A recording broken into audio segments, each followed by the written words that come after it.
4장 새와 피. 평범한 볼펜이었습니다. 모나미 검정 볼펜.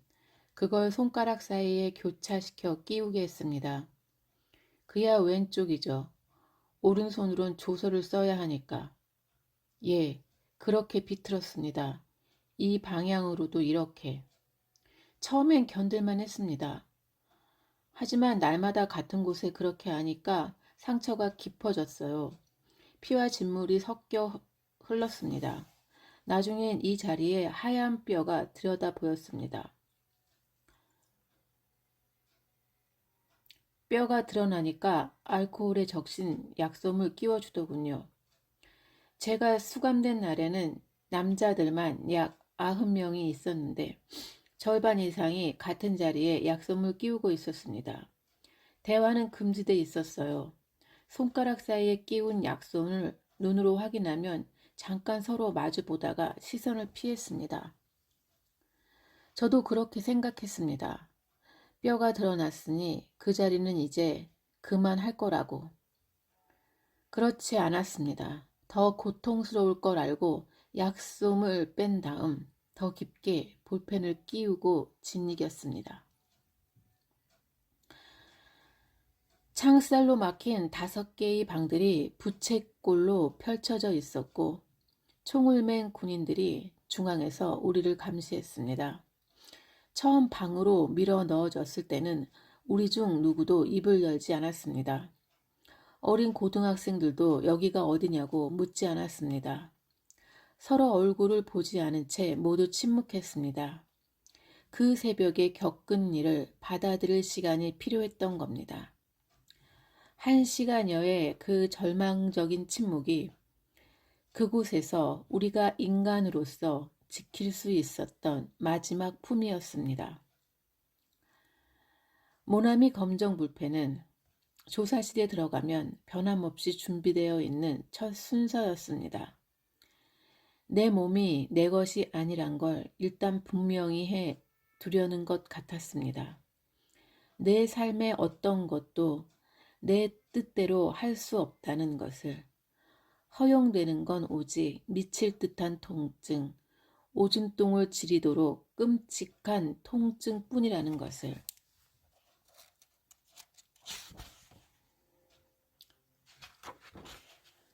그 순서가 끝나면 그들은 침착하게 질문을 시작했습니다. 내가 어떻게 대답하든 소총의 개머리판이 얼굴을 향해 날아왔습니다. 본능적으로 나는 두 팔로 머리를 감싸고 벽 쪽으로 뒷걸음질 쳤습니다. 내가 쓰러지면 그들은 등과 허리를 밟았습니다. 숨이 끊어질 것 같아 내가 몸을 뒤집으면 군화로 정강이를 짓이겼습니다. 조사실에서 방으로 들어온다 해도 쉴 수 있는 건 아니었습니다. 모두가 정좌를 하고 정면의 철장을 똑바로 바라봐야 했습니다. 눈동자만 움직여도 담뱃불로 지져버리겠다고 한 하사가 말했고,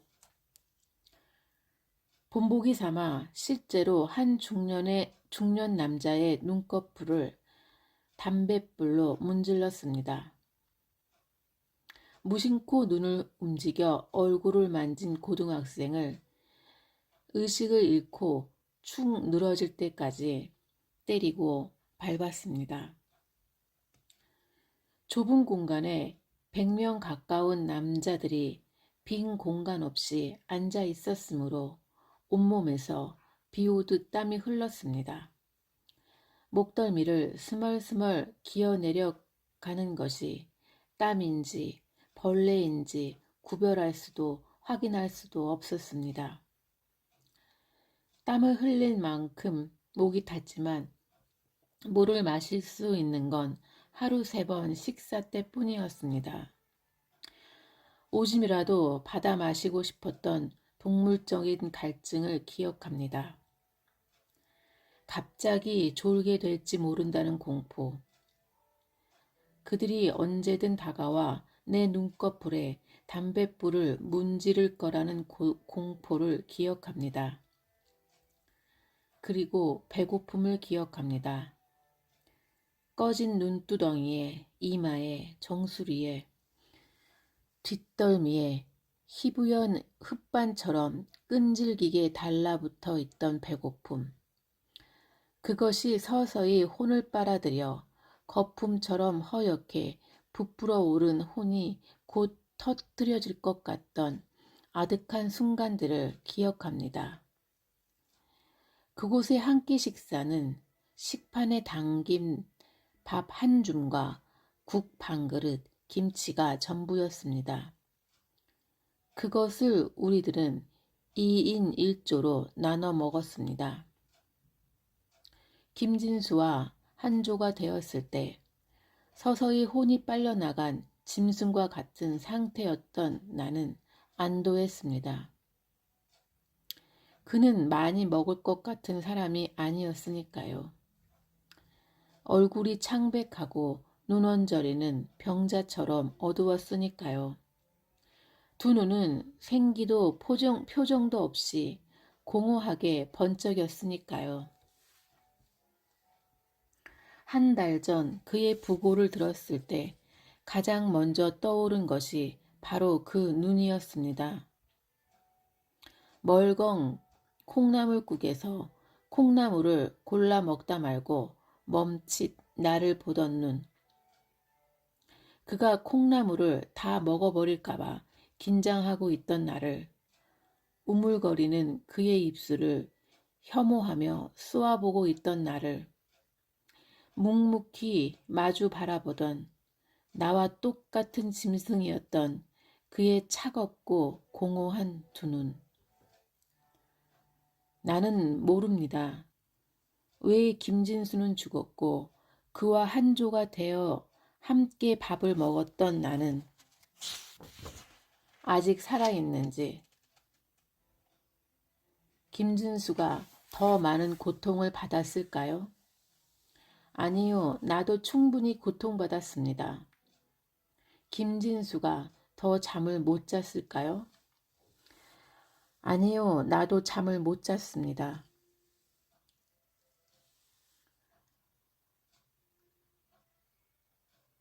아니요, 나도 잠을 못 잡니다.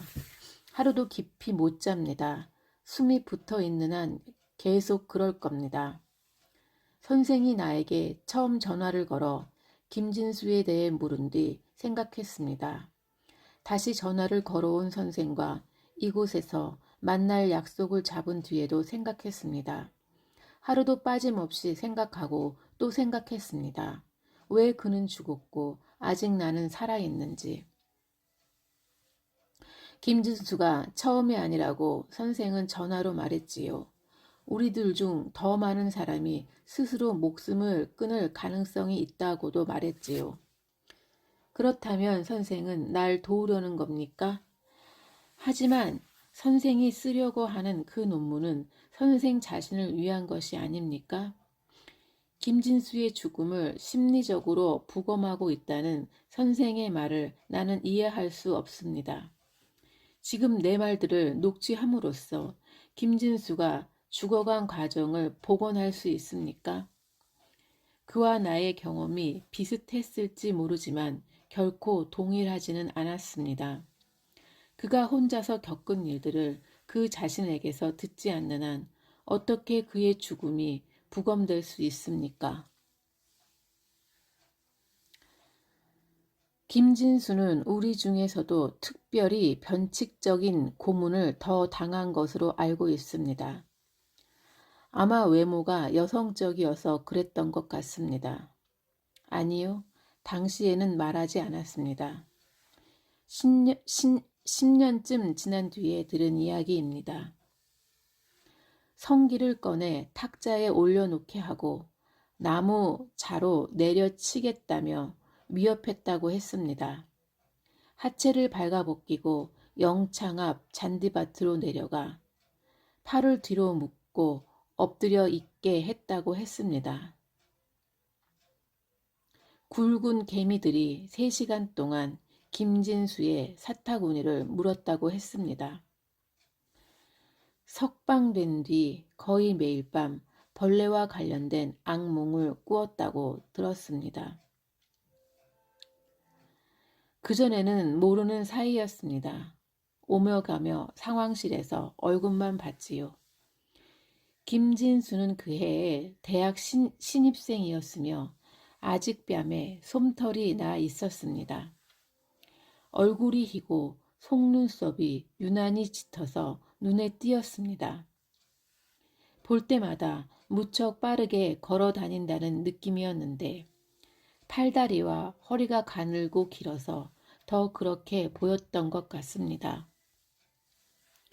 희생자 파악하고 시신 관리를 총괄하고 관이며 태극기를 구해와서 장례 준비를 하고 주로 그런 일을 했던 걸로 압니다.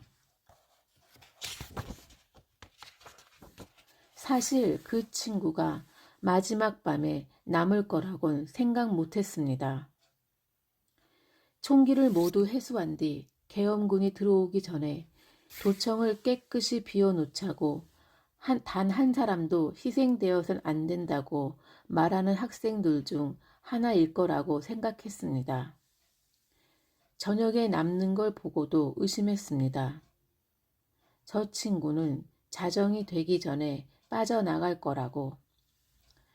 김진수와 나를 포함해 12명이 한조가 되어 2층 소회의실에 모였습니다.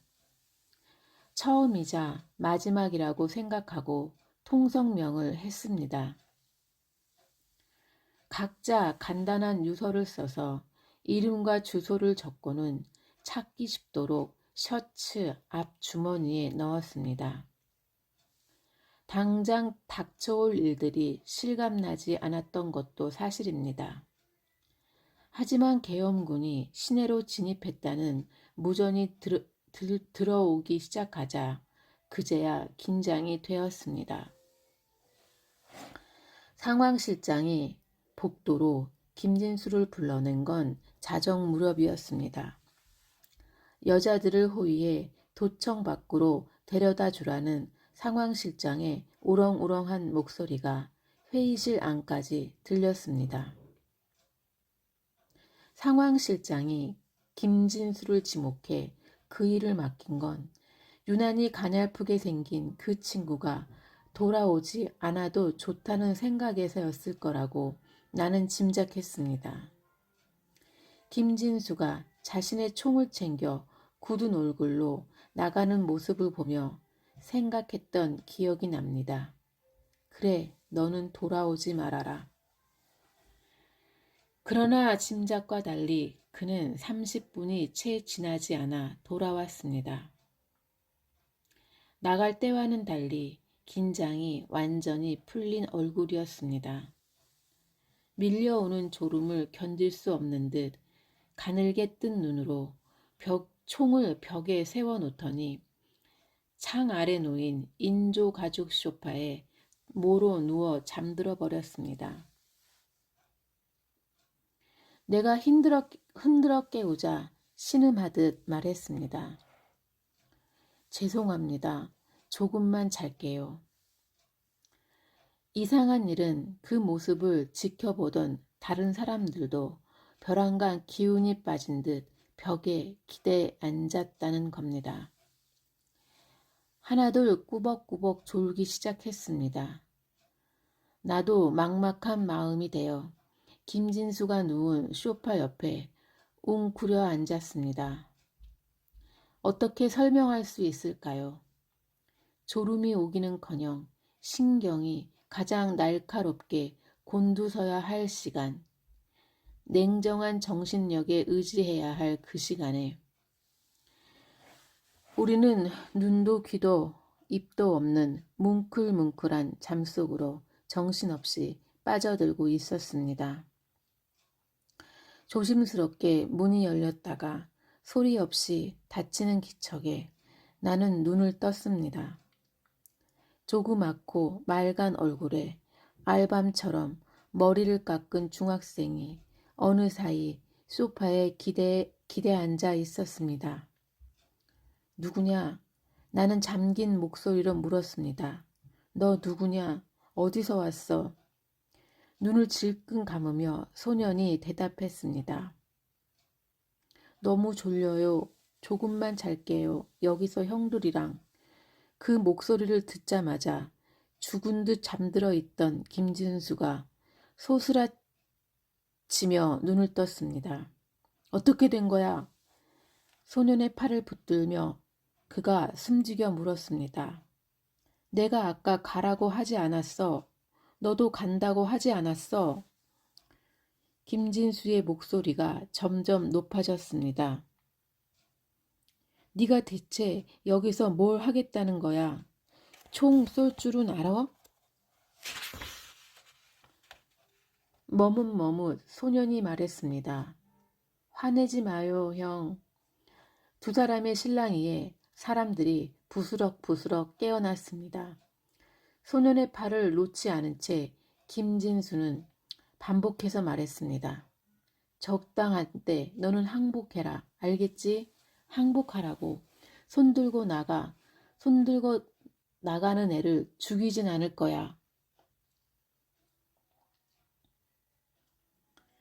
그의 나는 23살의 교대 복학생이었습니다. 초등학교 교사가 되는 게 인생의 목표였던 내가 소회의실의 조원들을 지휘하는 임무를 맡았다는 것은 그 밤 도청에 남은 사람들이 그만큼 오합지졸이었다는 걸 뜻합니다. 우리 조의 절반 이상이 미성년자였습니다. 장전을 하고 방아쇠를 당기면 정말 총알이 나간다는 게 믿기지 않아 도청 앞마당에 나가 밤하늘을 향해 한 발 쏘아보고 돌아온 야학생도 있었습니다. 20살이 되지 않은 사람들은 집으로 보낸다는 지도부의 지침을 거부한 건 바로 그들 자신이었습니다. 그들의 의지가 너무 강했기 때문에 만 17세까지만이라도 억지로 돌려보내는 일에 긴 언쟁과 설득이 필요했습니다. 상황실장으로부터 내가 지시받은 작전은 실상 작전이라고 부를 수도 없는 것이었습니다. 계엄군이 도청에 다다를 것으로 예상된 시각은 새벽 2시였고 우리는 1시 30분부터 2층 복도로 나가 있었습니다. 성인 한 사람이 창문 하나씩을 맡았습니다. 미성년자들은 창과 창 사이에 엎드려 대기하다가 옆에 있던 사람이 총에 맞으면 그 자리를 맡기로 했습니다. 다른 조들이 어떤 임무를 맡았는지 그것이 얼마나 현실적인 작전이었는지 나는 알지 못합니다. 처음부터 상황실장은 우리 목표가 버티는 것이라고 말했습니다. 날이 밝을 때까지만 수십만의 시민이 분수대 앞으로 모일 때까지만. 지금은 어리석게 들리겠지만 그 말을 절반은 믿었습니다. 죽을 수 있지만 어쩌면 살 수도 있다고 생각했습니다. 지겠지만 어쩌면 버텨낼 수 있을 거라고 생각했습니다. 나뿐 아니라 조원들 대부분이, 특히 어린 친구들은 더 강한 희망을 품고 있었습니다. 지도부를 이끌었던 대변인이 전날 외신 기자들을 만나 했다는 말을 우리는 모르고 있었습니다. 우리가 반드시 패배할 거라고 그는 말했다지요. 반드시 죽을 것이며 두렵지 않다고 말했다지요. 고백하건대 나에게 그런 초연한 확신은 없었습니다. 김진수의 생각에 대해선 알지 못합니다. 그는 자신이 죽으리라고 예상하면서도 도청 밖까지 나갔다가 되돌아왔던 걸까요? 아니면 나처럼 죽을 수도 있지만 살 수도 있다는 생각. 어쩌면 도청을 지킬 수 있을 것이고 그렇다면 평생 동안 부끄럼 없이 살아갈 수 있을 거란 막연한 낙관에 몸을 실었던 걸까요? 군인들이 압도적으로 강하다는 걸 모르지 않았습니다. 다만 이상한 건 그들의 힘만큼이나 강렬한 무엇인가가 나를 압도하고 있었다는 겁니다. 양심, 그래요 양심. 세상에서 제일 무서운 게 그겁니다. 군인들이 쏘아 죽인 사람들의 시신을 리어커에 실어 앞세우고 수십만의 사람들과 함께 총구 앞에 섰던 날 느닷없이 발견한 내 안의 깨끗한 무엇에 나는 놀랐습니다. 더 이상 두렵지 않다는 느낌, 지금 죽어도 좋다는 느낌, 수십만 사람들의 피가 모여 거대한 혈관을 이룬 것 같았던 생생한 느낌을 기억합니다. 그 혈관에 흐르며 고동치는 세상에서 가장 거대하고 숭고한 심장의 맥박을 나는 느꼈습니다. 감히 내가 그것의 일부가 되었다고 느꼈습니다. 도청 앞 스피커에서 연주곡으로 흘러나온 애국가에 맞춰 군인들이 발포한 건 오후 1시경이었습니다. 시위대의 중간에 서 있던 나는 달아났습니다. 세상에서 가장 거대하고 숭고한 심장이 산산조각나 흩어졌습니다. 총소리는 광장에서만 들리는 게 아니었습니다. 높은 건물마다 저격수가 배치돼 있었습니다. 옆에서 앞에서 맥없이 쓰러지는 사람들을 버려둔 채 나는 계속 달렸습니다. 광장에서 충분히 멀어졌다고 생각됐을 때 멈췄습니다. 허파가 터질 듯 숨이 찼습니다. 땀과 눈물에 얼굴이 흠뻑 젖은 채 셔터가 내려진 상점 앞 계단에 주저앉았습니다. 나보다 강한 몇몇 사람이 다시 거리 가운데 모여 예비군 훈련소에 가서 총을 가져오자고 의논하는 소리가 들렸습니다. 가만히 있으면 다 죽어요. 우릴 다 쏴 죽일 거란 말이요. 우리 동네는 집에까지 공수들이 들어왔소. 무서워서 나는 머리칼에 식칼을 두고 잤소. 말이 됩니까? 저쪽은 총이 있는데 수백 발을 저렇게 백주 대낮에 쏘는데 그들 중 하나가 자신의 트럭을 몰고 돌아올 때까지 그 계단에 앉아 나는 생각했습니다.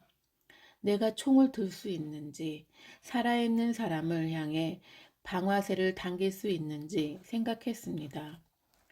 군인들이 가진 수천 정의 총이 수십만의 사람들을 살해할 수 있다는 것, 쇠가 몸을 뚫으면 사람이 쓰러진다는 것, 더웠던 몸들이 차가워진다는 것을 생각했습니다. 내가 올라탄 트럭이 시내로 돌아왔을 때는 이미 늦은 밤이었습니다. 우리는 두 차례 길을 잘못 들었고 겨우 도착한 예비군 훈련소는 이미 다른 사람이 총을 가져가 아무것도 남아있지 않았습니다. 그 사이 얼마나 많은 사람들이 시가전에서 희생되었는지 난 알지 못합니다. 기억하는 건 다음날 아침 헌혈하려는 사람들이 끝없이 줄을 서 있던 병원들의 입구, 피 묻은 흰 가운에 들것을 들고 폐허 같은 거리를 빠르게 걷던 의사와 간호사들, 내가 탄 트럭 위로 김에 싼 주먹밥과 물과 딸기를 올려주던 여자들, 함께 목청껏 부르던 애국가와 아리랑뿐입니다. 모든 사람이 기적처럼 자신의 껍데기 밖으로 걸어 나와 연한 맨살을 맞댄 것 같은 그 순간들 사이로 세상에서 가장 거대하고 숭고한 심장이 부서져 피 흘렸던 그 심장이 다시 온전해져 맥박치는 걸 느꼈습니다. 나를 사로잡은 건 바로 그것이었습니까? 그것이었습니다. 선생은 압니까? 자신이 완전하게 깨끗하고 선한 존재가 되었다는 느낌이 얼마나 강렬한 것인지, 양심이라는 눈부시게 깨끗한 보석이 내 이마에 들어와 박힌 것 같은 순간의 광휘를, 그날 도청에 남은 어린 친구들도 아마 비슷한 경험을 했을 겁니다. 그 양심의 보석을 죽음과 맞바꿔도 좋다고 판단했을 겁니다. 하지만 이제는 아무것도 확신할 수 없습니다. 총을 메고 창 아래 웅크려 앉아 배가 고프다고 말하던 아이들, 소회의실에 남은 카스테라와 환타를 얼른 가져와 먹어도 되느냐고 묻던 아이들이 죽음에 대해서 뭘 알고 그런 선택을 했겠습니까? 계엄군이 10분 안에 도청에 다다를 거라는 무전이 들어왔을 때 김진수는 자신이 맡은 창을 등지고 서서 말했습니다. 우리는 버틸 수 있는 데까지 버티다 죽을 거지만 여기 있는 어린 학생들은 그래선 안 된다. 마치 자신이 20살이 아니라 30이나 40쯤 되는 사내인 것처럼 그는 말했습니다. 항복해야 돼. 만약 모두 죽을 것 같다고 생각되면 총을 버리고 즉시 항복해. 살아남을 길을 찾아. 다음 일은 말하고 싶지 않습니다. 더 기억하라고 나에게 말할 권한은 이제 누구에게도 없습니다. 선생도 마찬가지입니다. 아니요, 쏘지 않았습니다. 누구도 죽이지 않았습니다. 계단을 올라온 군인들이 어둠 속에서 다가오는 것을 보면서도 우리 조의 누구도 방아쇠를 당기지 않았습니다. 방아쇠를 당기면 그 사람이 죽는다는 걸 알면서 그렇게 할 수가 없었습니다. 우리는 쏠 수 없는 총을 나눠 가진 아이들이었던 겁니다. 나중에 알았습니다. 그날 군인들이 지급받은 탄환이 모두 80만 발이었다는 것을. 그때 그 도시의 인구가 40만이었습니다. 그 도시의 모든 사람의 몸에 2발씩 죽음을 박아 넣을 수 있는 탄환이 지급되었던 겁니다. 문제가 생기면 그렇게 하라는 명령이 있었을 거라고 나는 믿고 있습니다. 학생 대표의 말대로 우리가 총기를 도청 로비에 쌓아놓고 깨끗이 철수했다면 그들은 시민들에게 총구를 겨눴을지도 모릅니다. 그 새벽 캄캄한 도청 계단을 따라 글자 그대로 콸콸 소리를 내며 흐르던 피가 떠오를 때마다 생각합니다.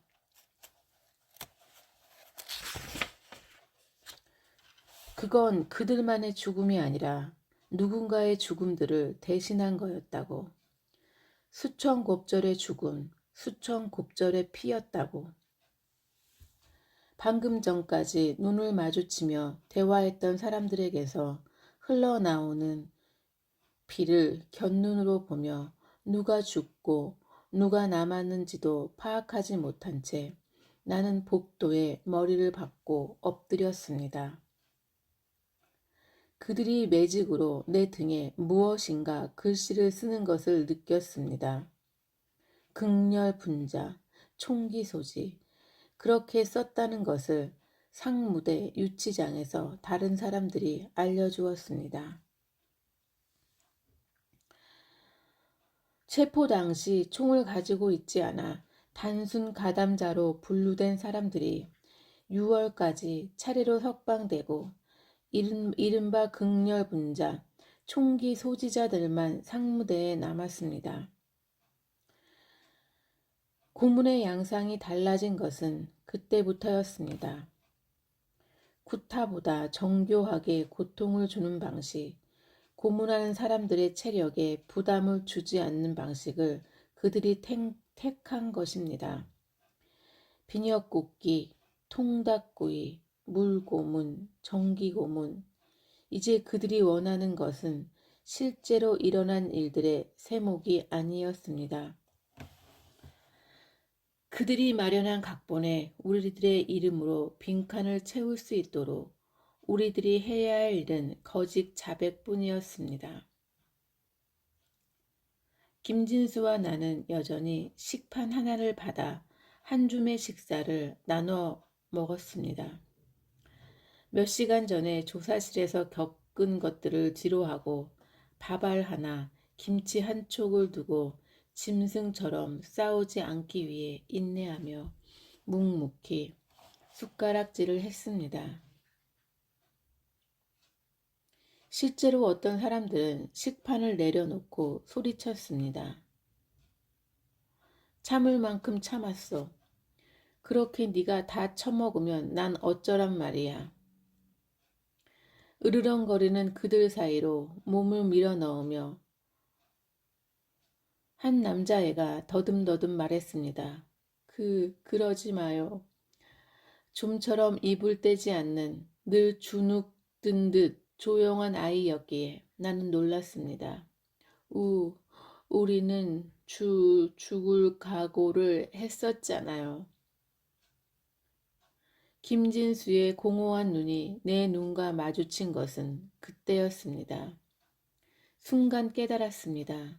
그들이 원한 게 무엇이었는지, 우리를 굶기고 고문하면서 그들이 하고 싶었던 말이 무엇이었는지, 너희들이 태극기를 흔들고 애국가를 부른 게 얼마나 웃기는 일이었는지 우리가 깨닫게 해주겠다.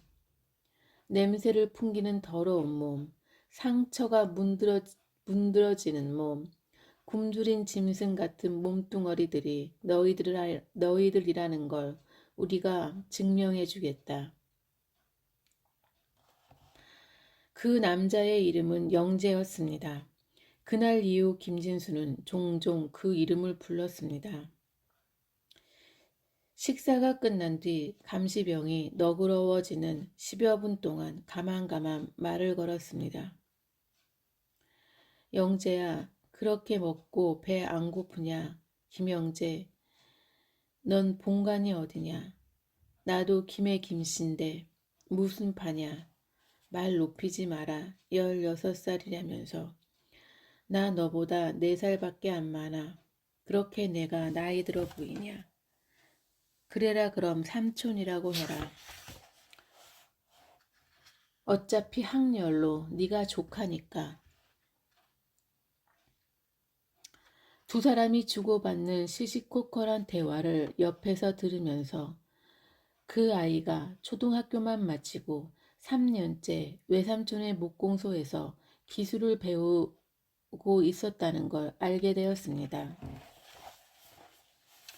2살 많은 외사촌을 따라 시민구를 들어갔는데 형은 마지막 YMCA에서 죽고 혼자 잡혀왔다고 했습니다. 카스테라가 제일 먹고 싶어요. 사이다 하고 같이.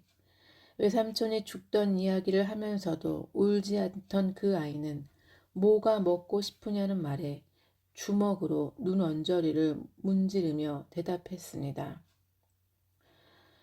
눈을 문지르지 않는 그 아이의 왼 주먹, 꽉 움켜쥔 그 손가락 사이에 약솜이 끼어져 있는 것을 나는 묵묵히 바라봤습니다.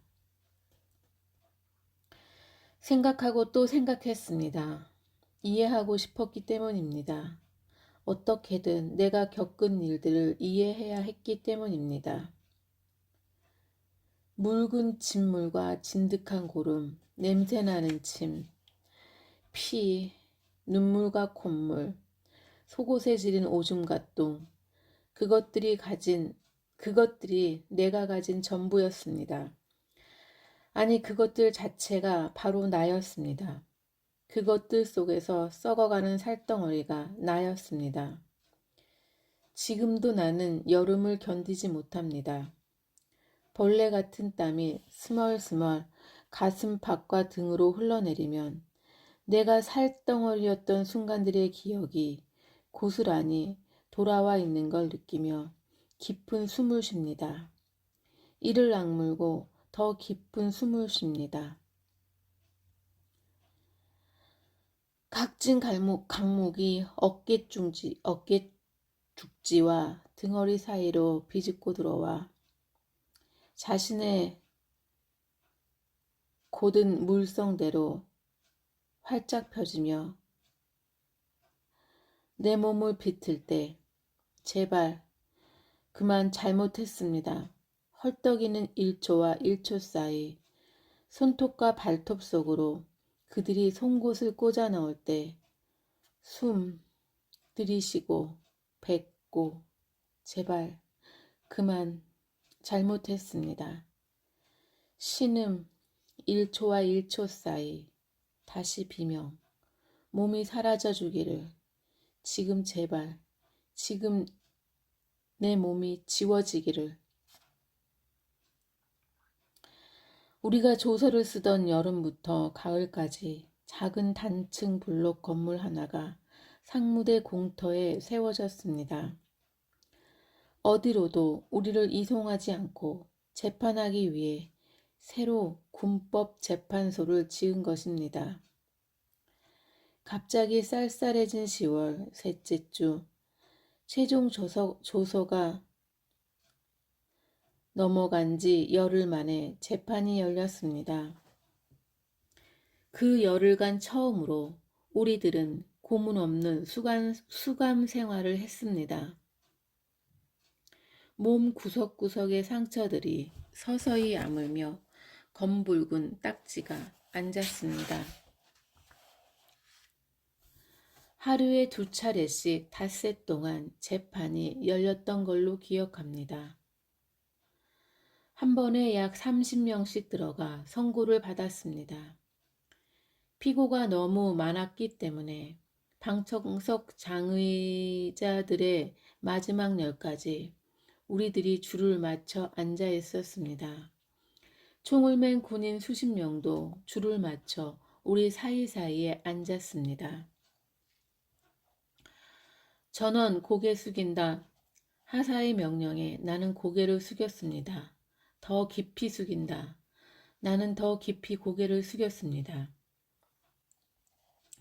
재판장님이 곧 들어오신다. 끽 소리만 내도 즉석 총살이다. 알겠나? 입 닥치고 끝까지 고개 숙이고 있어야 한다. 최후 변론은 1분을 초과하면 안 된다. 알겠나? 그들은 장전한 소총을 들고 의자와 의자 사이를 다니며 자세가 바르지 않은 사람의 머리를 개머리판으로 쳤습니다. 재판소 밖에서 가을 풀벌레가 울고 있었습니다. 그날 아침 새로 받은 세제 냄새가 풍기는 깨끗한 푸른색 수의를 입고서 나는 즉석 총살이란 말을 곰곰이 생각했습니다. 정말 닥쳐올 총살을 기다리듯 숨을 죽였습니다. 죽음은 새수이같이 서늘한 것일지도 모른다고 그때 생각했습니다. 지나간 여름이 삶이었다면 피고름과 땀으로 얼룩진 몸뚱이가 삶이었다면 아무리 신음해도 흐르지 않던 일초들이 치욕적인 허기 속에서 쉰 콩나물을 씹던 순간들이 삶이었다면 죽음은 그 모든 걸 한꺼번에 지우는 깨끗한 붓질 같은 것이라고. 재판장이 입장하십니다. 서기의 말이 떨어지자 앞문이 열리며 법무장교 셋이 차례로 들어왔습니다. 깊이 고개를 숙이고 있던 내 귀에 이상한 소리가 들린 건 그때였습니다. 앞에서 2번째 줄 정도였습니다. 반쯤 고개를 들고 나는 앞쪽을 살폈습니다. 누군가가 소리지겨 흐느끼듯 애국가 첫 소절을 부르기 시작하고 있었습니다. 그가 어린 영재라는 걸 깨달았을 때 누가 먼저랄 것 없이 이미 합창이 시작돼 있었습니다. 자력에 이끌린 것처럼 나도 따라 불렀습니다.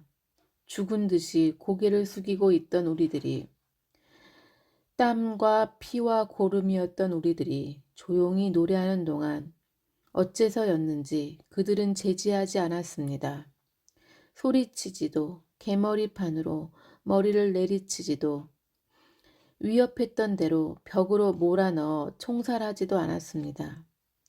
우리가 노래를 끝마칠 때까지 소절과 소절 사이마다 위태한 침묵이 풀벌레 소리와 함께 간이 재판소의 서늘한 공기 속에 도사리고 있었습니다.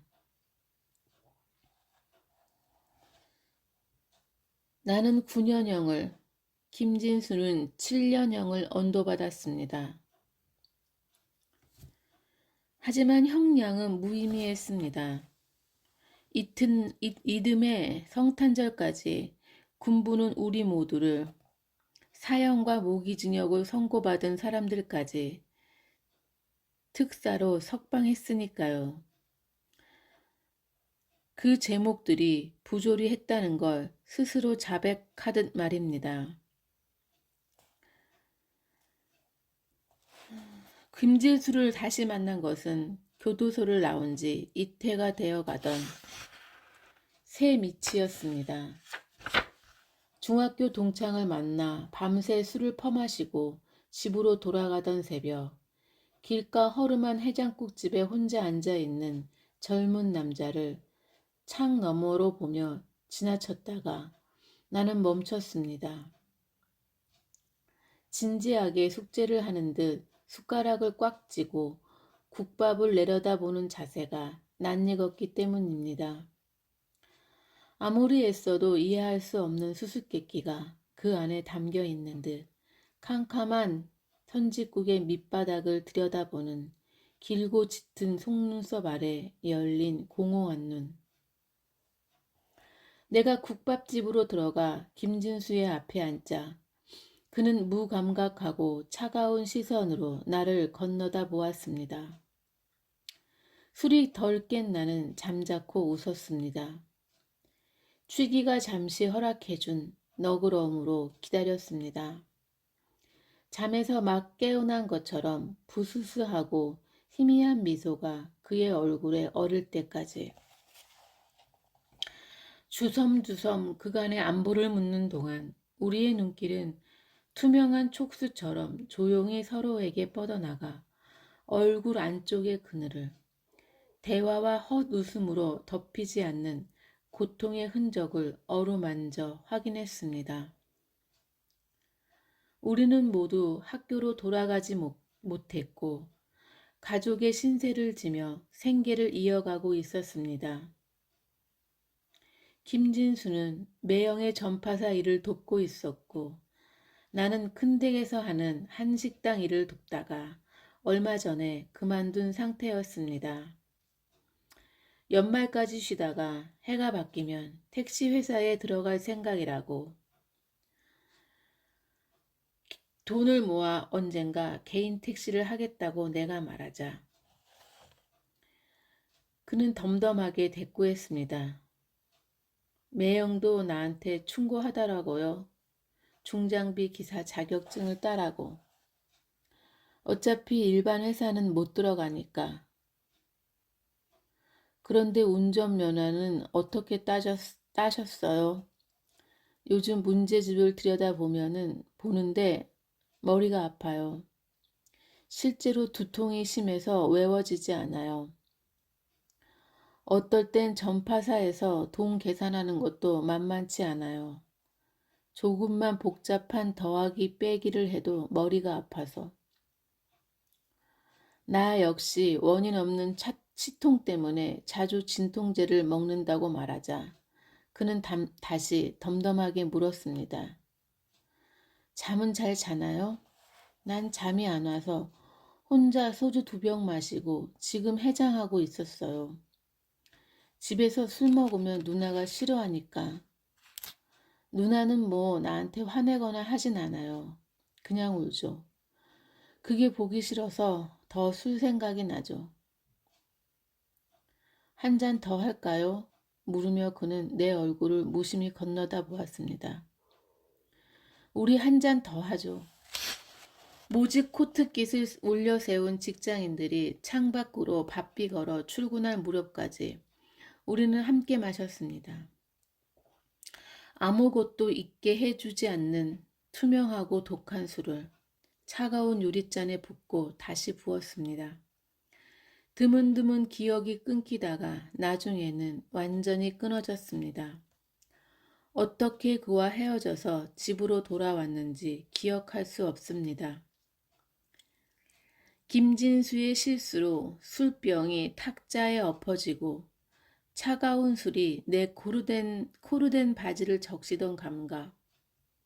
그가 스웨터 소매로 함부로 술을 닦아내던 모습. 마침내 고개를 가누지 못하고 탁자에 이마를 엎드리던 순간들이 얼핏 떠오를 뿐입니다. 그 후 우리는 이따금 만나 함께 술을 마셨습니다.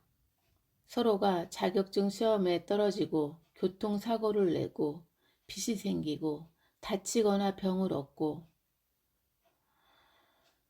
정 많고 서글서글한 여자를 만나 잠시 모든 고통이 끝났다고 믿고 그러나 자신의 손으로 모든 걸 무너뜨려 다시 혼자가 되는 비슷한 경로를 거울 속 일그러진 얼굴처럼 지켜보는 사이 10년이 흘렀습니다. 하루하루의 불명과 악몽, 하루하루의 진통제와 수면 누조제 속에서 우리는 더 이상 젊지 않았습니다. 더 이상 누구도 우리를 위해 염려하거나 눈물 흘리지 않았습니다. 우리 자신조차 우리를 경멸했습니다. 우리들의 몸속에 그 여름의 조사실이 있었습니다. 검정색 모나미 볼펜이 있었습니다. 하얗게 드러난 손가락 뼈가 있었습니다. 흐느끼며 애원하고 구걸하는 낯익은 음성이 있었습니다. 언젠가 김진수는 나에게 말했습니다. 꼭 죽이고 싶은 사람들이 있었어, 형. 아직 완전히 취하지 않은 그의 검고 깊은 눈이 나를 응시했습니다. 언제가 됐든 내가 죽을 땐 그 사람들까지 꼭 데리고 갈 생각이었어. 잠자코 나는 그의 잔에 술을 따랐습니다. 그런데 이젠 그런 생각도 들지 않아. 지쳤어. 형 하고 그는 다시 나를 불렀습니다. 맑은 술이 담긴 유리잔을 내려다보며 마치 내가 그 속에 있어 말을 거는 것처럼 고개를 들지 않았습니다. 우리는 총을 들었지? 그렇지? 나는 고개를 끄덕이지도 그에게 대꾸하지도 않았습니다. 그게 우릴 지켜줄 줄 알았지. 스스로 묻고 스스로 답하는 일에 익숙한 듯 그는 술잔을 향해 희미하게 웃었습니다. 하지만 우린 그걸 쏘지도 못했어. 작년 9월 택시 교대를 마치고 집으로 돌아가던 새벽에 예고 없이 그를 만났습니다. 추적추적 가을비가 내리던 날이었습니다. 우산을 쓰고 캄캄한 골목 모퉁이를 막 돌았는데 후드 달린 검은 방수 점퍼 차림의 김진수가 나를 기다리고 있었습니다. 얼마나 놀랐던지 유령같이 해쓱한 그의 얼굴을 후려치고 싶은 이상한 분노를 느꼈던 기억이 납니다. 아니 그 얼굴을 쓱쓱 손으로 문질러 표정을 지워버리고 싶었던 것 같습니다. 아니요, 적대적인 표정은 아니었습니다. 물론 지쳐 보였지만 그게 특별한 게 아니었습니다. 지난 10년간 그는 거의 언제나 지쳐 보였으니까요. 그의 표정은 여느 때와 달랐습니다. 설명할 수 없는 차디찬 무엇, 체념도 슬픔도 원한도 아닌 그 무엇이 일렁이며 긴 눈썹 아래로 물기 없이 흘러내리고 있었습니다. 아무 말도 하지 않는 그를 일단 내 방으로 데리고 갔습니다. 무슨 일이야? 옷을 갈아입으며 나는 물었습니다. 그는 방수 점퍼를 발치에 벗어놓고 얇은 반팔 면 티셔츠 바람으로 정좌하고 있었습니다. 그 자세가 10년 전 상무대 유치장을 연상시켜 나는 다시 이상한 분노를 느꼈습니다. 10년 전 날마다 마주 보았던 것과 똑같은 특유의 구부정한 자세로 그는 땀 냄새를 풍기며 체념과 복종과 공허함이 구역질나게 뒤섞인 어두운 얼굴로 나를 올려다보고 있었습니다. 술 냄새도 안 나는데 언제부터 기다리고 있었어? 비가 이렇게 오는데. 어제 재판이 있었어. 마침내 김진수가 입을 열었을 때 얼른 이해하지 못해 나는 되물었습니다. 재판? 김영지 기억해? 우리하고 같은 방에 있었던. 나는 김진수를 마주보고 앉았습니다. 그를 흉내내듯 잠시 정좌했다가 차가운 벽으로 물러나 느슨히 등을 기댔습니다. 나는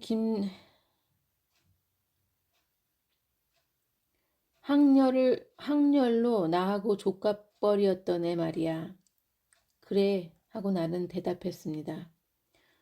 어쩐지 다음 말을 듣고 싶지 않았습니다. 이번에 정신병원에 들어가게 됐어. 그래 하고 다시 대답하며 나는 냉장고를 보았습니다. 소주 4병이 냉장칸 맨 아래에 이틀치 비상약처럼 조용히 숨겨져 있었습니다. 아마 영원히 못 나올 거야. 나는 일어서서 냉장고로 걸어갔습니다. 소주병들을 꺼내 쟁반에 놓고 잔도 2개 꺼냈습니다. 뚜껑을 열려고 병목을 만질 때 유리 표면에 맺혀 있던 차가운 물방울이 손방울을 적셨습니다. 사람을 죽일 뻔했대. 나는 멸치볶음과 콩자반을 접시에 덜었습니다. 소주를 냉동실 얼음칸에 얼리고 싶다는 생각을 문득 했습니다. 주사위 모양의 얼음 소주를 씹어 먹으면 어떤 기분일까? 안주할 만한 게 이것밖에 없다. 발치에 쟁반을 놓는 나를 아랑곳하지 않으며 그는 점점 빠르게 말을 이었습니다. 국선 변호사가 그러는데 지난 10년 동안 6차례 손목을 그었대. 매일 밤 수면제를 술에 타서 먹고 잤대. 나는 김진수의 잔에 술을 채웠습니다. 한 잔만 같이 마신 뒤 이불을 깔고 누워 잠을 청할 생각이었습니다. 김진수에게는 혼자서 마실 만큼 마시고 비가 그치는 대로 나가라고 말할 생각이었습니다. 그동안 김진수가 그 아이를 얼마나 자주 만났고 그 아이가 어떻게 살아왔는지 궁금하지 않았습니다. 그가 말한다 해도 듣고 싶지 않았습니다. 날이 밝을 시간이었지만 비가 계속 내려 창밖은 저녁 무렵처럼 어두웠습니다. 마침내 이불을 펴고 누우며 나는 감정을 섞지 않고 말했습니다. 너도 눈 좀 붙여라. 한잠도 못 잔 것 같은데. 그는 스스로 잔을 채워 한 번에 들이켰습니다. 얼굴까지 이불을 덮어쓰고 돌아눕는 나를 향해 계속해서 느릿느릿 궤변에 가까운 횡설수설을 이어갔으니까.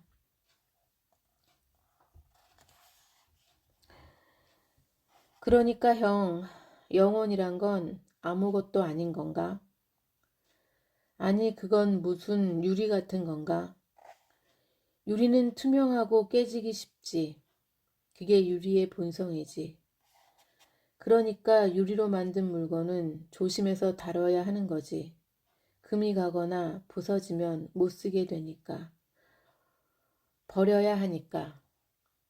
예전에 우린 깨지지 않은 유리를 갖고 있었지. 그게 유리인지 뭔지 확인도 안 해본 단단하고 투명한 진짜였지. 그러니까 우린 부서지면서 우리가 영혼을 갖고 있었단 걸 보여준 거지. 진짜 유리로 만들어진 인간이었다는 걸 증명한 거야. 살아있는 김진수와의 만남은 그것이 마지막이었습니다. 부고를 들은 것은 그의 겨울이었습니다. 그 석 달 동안 그가 어떻게 지냈는지 나는 알지 못합니다. 그가 한 번 사무실로 전화한 적이 있었지만 근무 중이어서 받지 못했습니다. 근무가 끝나 내가 전화를 걸었을 땐 그가 전화를 받지 않았습니다. 그 가을은 유난히 비가 잦았고 비가 그칠 때마다 가파르게 기온이 떨어졌습니다. 새벽에 근무를 마치고 골목 모퉁이를 돌아갈 때면 나도 모르게 걸음이 늦춰졌습니다. 그가 죽고 없는 지금도 마찬가지입니다. 그 모퉁이 집을 지날 때면, 특히 비가 올 때면 검은 방수 점퍼를 입고 어둠 속에 유령처럼 서 있던 김진수가 떠오릅니다. 그의 장례식은 조촐했습니다. 그의 가족들은 그와 비슷하게 깊은 쌍꺼풀과 긴 속눈썹을, 그의 눈처럼 공허하고 속을 알 수 없는 눈빛을 가지고 있었습니다. 그의 누나는 한때 뛰어난 미인이었을 듯한 고운 얼굴로 표정 없이 내 손을 잡았다가 놓았습니다.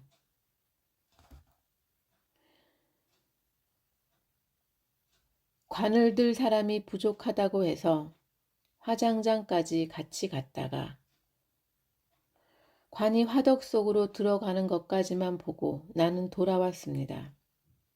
시내까지 나오는 차편이 없어서 버스가 다니는 삼거리까지 30분쯤 걸어 나왔던 기억이 납니다. 유서는 보지 못했습니다. 이 사진이 정말 유서와 함께 있었습니까? 그런 이야기는 한 번도 나에게 하지 않았습니다. 그가 내가 가까웠다 한들 얼마나 가까웠겠습니까? 우리는 서로에게 의지했지만 동시에 언제나 서로의 얼굴을 후려치고 싶어 했습니다. 지우고 싶어 했습니다. 내가 이 사진을 설명해야 합니까? 어디서부터, 어떻게 설명해야 합니까? 총을 맞아 죽은 사람들이 있고 바닥이 피투성이군요. 도청 앞마당에 외신 기자가 들어가서 찍었겠지요. 한국 기자들은 못 들어갔을 테니까. 그랬겠지요. 사진집에서 오렸겠지요. 여러 종류의 사진집들이 떠돌아다녔지 않습니까? 김진수가 어떤 이유로 이 사진을 끝까지 가지고 있었는지, 왜 유서 곁에 이 사진이 놓여 있었는지 내가 이제 추측해야 합니까? 여기 직선으로 쓰러져 죽어 있는 아이들에 대해 선생에게 말해야 합니까? 무슨 권리로 그걸 나에게 요구합니까?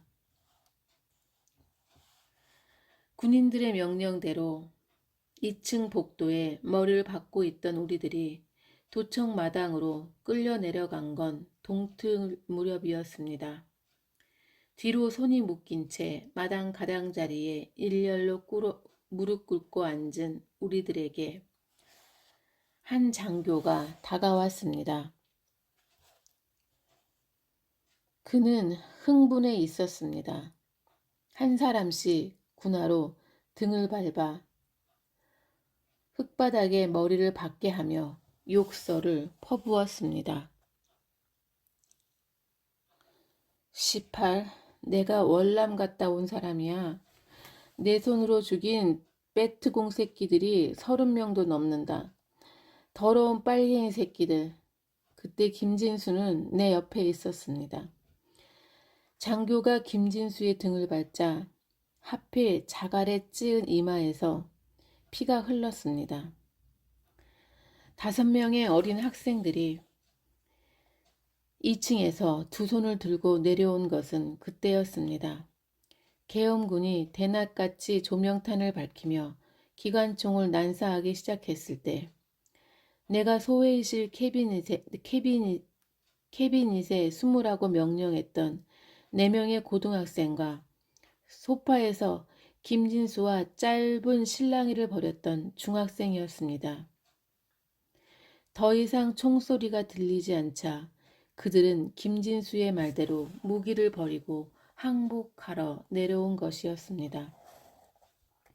저 새끼를 봐라. 김진수의 등을 밟고 있던 장교가 여전히 흥분한 채 소리쳤습니다. 씨팔 빨갱이들, 항복이다 이거냐? 목숨은 아깝다 이거냐? 한 발을 여전히 김진수의 등에 올린 채 그는 M16을 들어 조준했습니다. 망설이지 않고 학생들에게 총을 갈겼습니다. 나도 모르게 고개를 들어 그의 얼굴을 봤습니다. 씨팔, 존나 영화 같지 않냐?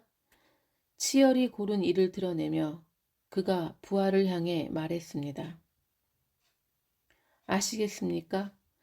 그러니까 이 사진에서 이 아이들이 나란히 누워있는 건 이렇게 가지런히 옮겨 놓은 게 아닙니다. 한 줄로 아이들이 걸어오고 있었던 겁니다. 우리가 시킨 대로 두 팔을 들고 줄을 맞춰 걸어오고 있었던 겁니다.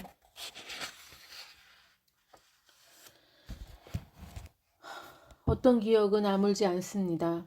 시간이 흘러 기억이 흐릿해지는 게 아니라 오히려 기억만 남기고 다른 모든 것이 서서히 마모됩니다.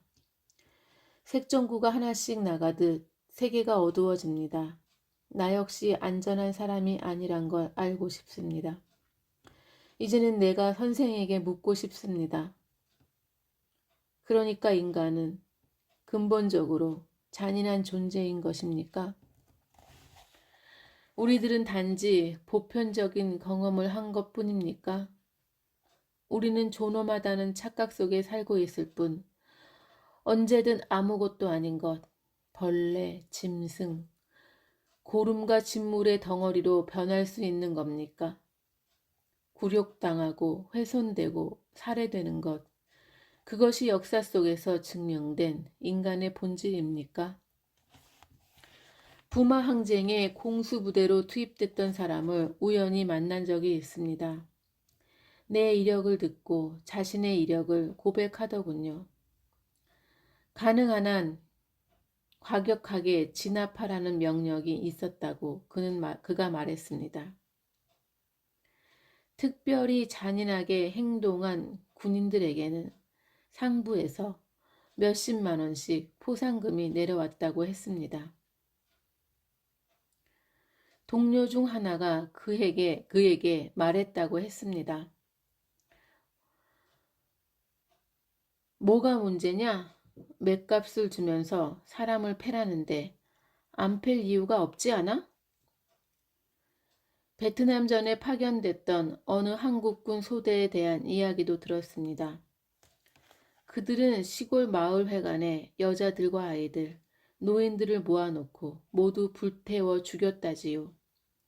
그런 일들을 전시에 행한 뒤 포상을 받은 사람이 있었고 그들 중 일부가 그 기억을 지니고 우리들을 죽이러 온 겁니다. 제주도에서, 관동과 난징에서, 보스니아에서, 모든 신대륙에서 그렇게 했던 것처럼 유전자에 새겨진 듯 동일한 잔일성으로 잊지 않고 있습니다. 내가 날마다 만나는 모든 이들이 인간이란 것을. 이 이야기를 듣고 있는 선생도 인간입니다. 그리고 나 역시 인간입니다. 날마다 이 손의 흉터를 들여다봅니다. 뼈가 드러났던 이 자리. 날마다 희끗한 진물을 뱉으며 썩어 들어갔던 자리를 쓸어봅니다. 평범한 모나비 검정 볼펜을 우연히 마주칠 때마다 숨을 죽이고 기다립니다. 흙탕물처럼 시간이 나를 쓸어가길 기다립니다. 내가 밤낮 없이 짊어지고 있는 더러운 죽음의 기억이 진짜 죽음을 만나 깨끗이 나를 놓아주기를 기다립니다. 나는 싸우고 있습니다. 날마다 혼자서 싸웁니다. 살아남았다는, 아직도 살아있다는 치욕과 싸웁니다. 내가 인간이라는 사실과 싸웁니다. 오직 죽음만이 그 사실로부터 앞당겨 벗어날 유일한 길이란 생각과 싸웁니다. 선생은, 나와 같은 인간인 선생은 어떤 답을 나에게 해줄 수 있습니까?